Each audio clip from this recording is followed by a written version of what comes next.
So I am heading out tonight to speak at a dialogue between Catholic and Protestant evangelical voices.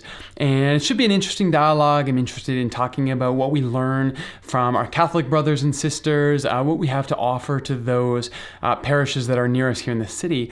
But this is also something that I think is really important to Commons Church and really sits at the core of what we're trying to do as a community.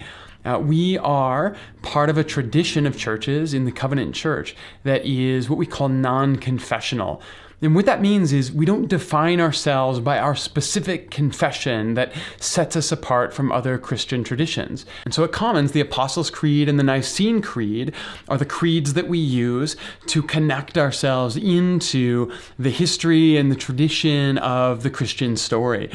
We believe that when you recite these, when you affirm these, you, along with all of our brothers and sisters, our siblings from every other Christian tradition, we are united together in this story. And that's a really beautiful thing. It helps us to engage in dialogues like this, helps us to learn from all of these different traditions that surround us.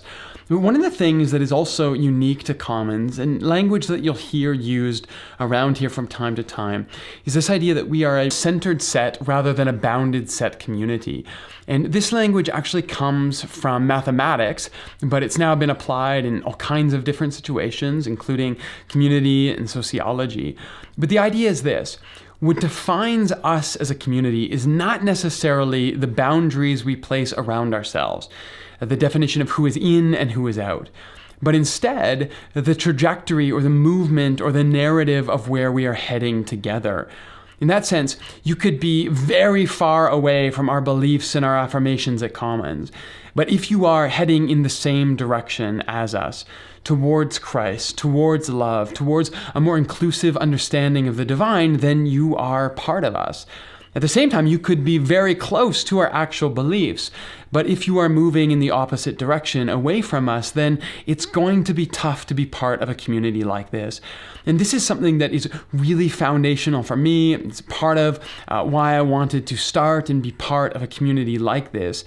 This idea that what holds us together, the movement that we're on together, the direction that we're heading together is actually the most important part of what holds us together. I think that's a really beautiful thing. I'm much more interested in defining a narrative and a trajectory and a story that unites us than I am in drawing lines and deciding who's in and who's out.